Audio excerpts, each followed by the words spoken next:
Shalom teman-teman, kembali lagi di 365 hari kabar baik. Kita hari ini di Lukas 15 ayat 1 sampai 10. Para pemungut cukai dan orang-orang berdosa biasa datang kepada Yesus untuk mendengarkan Dia. Maka bersungut-sungutlah orang-orang Farisi dan ahli-ahli Taurat. Orang ini menerima orang-orang berdosa dan makan bersama dengan mereka. Maka Yesus menyampaikan perumpamaan berikut kepada mereka. Siapakah di antaramu yang mempunyai 100 ekor domba, lalu kehilangan seekor, tidak meninggalkan yang 99 ekor di padang gurun dan pergi mencari yang sesat itu sampai ia menemukannya. Dan kalau telah menemukannya, ia lalu meletakkannya di atas bahu dengan gembira. Setibanya di rumah, ia memanggil sahabat-sahabat dan tetangga-tetangganya serta berkata, "Bersukacitalah bersama aku, sebab dombaku yang hilang telah kutemukan. Aku berkata kepadamu, demikian juga akan ada sukacita di surga karena satu orang berdosa yang bertobat, lebih daripada sukacita karena 99 orang benar yang tidak memerlukan pertobatan. Atau wanita manakah yang mempunyai 10 dirham, lalu kehilangan satu di antaranya, tidak menyalakan pelita dan menyapu rumah serta mencarinya dengan cermat sampai ia menemukannya? Dan kalau telah menemukannya, ia memanggil sahabat-sahabat dan tetangga-tetangganya serta berkata, bersukacitalah bersama aku, sebab dirhamku yang hilang telah kutemukan. Aku berkata kepadamu, demikian juga akan ada sukacita pada malaikat Allah karena satu orang berdosa yang bertobat."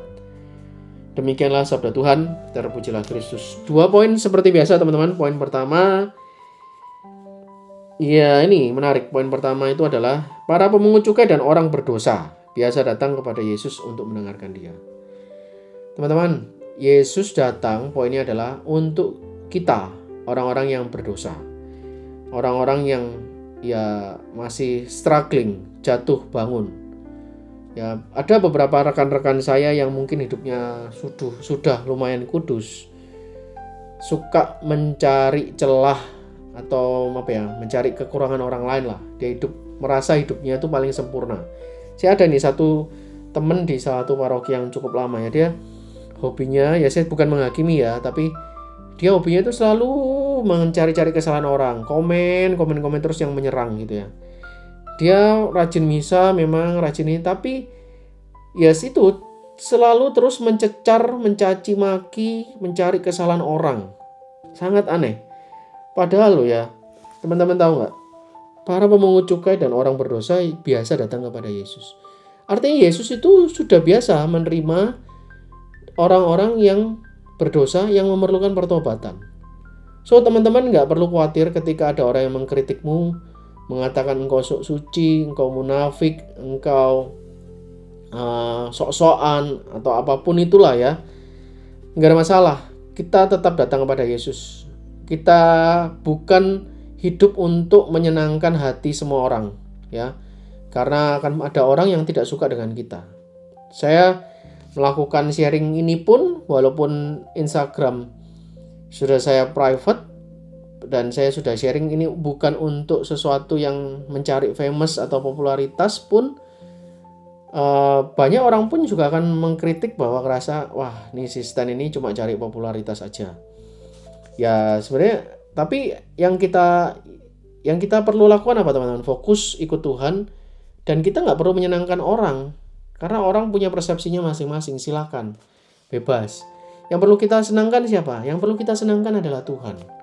Dan terlebih yang penting kita bahagia teman-teman, mengikuti Tuhan. Itu poin pertama. So, komitmennya adalah ya kita nggak perlu dengar kata-kata orang gimana. Ya kita perlu dengerin untuk membangun kehidupan kita. Tapi yang perlu kita senangkan utama itu adalah Tuhan, ya, dan orang-orang di sekitar kita. Poin yang kedua adalah di sini dikatakan bahwa selama hidup di dunia, pasti akan ada yang terhilang. Pasti akan ada uang yang hilang, domba yang hilang. Yaitu artinya ada proses mengikut Tuhan itu ada jatuh bangun. Tapi ketika kita jatuh, Tuhan itu loh mencari kita. Masa sih kita itu tega menolak undangan dan pencarian Tuhan ini? Bahkan Yesus itu berkata, dia lebih senang, maksudnya lebih bersuka cita ketika kita ini melakukan pertobatan dibandingkan 99 orang yang tidak membutuhkan pertobatan. Berarti proses jatuh bangun itu manusiawi nggak? Manusiawi. Tapi yang nggak manusiawi adalah ketika kita udah jatuh, kita merasa nggak butuh Tuhan, nggak mau melakukan pertobatan. Merasa ketika kita udah jatuh dalam dosa, kita merasa nggak layak melayani Tuhan. Padahal kan Tuhan yang melayakkan kita. Ya, jadi komitmennya adalah ketika kita jatuh, ya kita sungguh-sungguh mencari pengampunan, ya, dari Tuhan. Ketika kita terjerembab, ketika kita lalai, ya kita minta bantuan, guidance dari Tuhan, karena Dia adalah Allah yang sungguh mencintai kehidupan kita. So, itu kedua poin itu teman-teman, jangan merasa putus asa ketika kita sudah jatuh dalam dosa, karena Tuhan, Dia itu Maha Murah, Maha Pengasih, Dia selalu membuka pintu dan uluran tangannya untuk kita semua. Apapun dosa kita, seberat apapun dosa kita, kasih Tuhan jauh lebih besar dari segala dosa kita.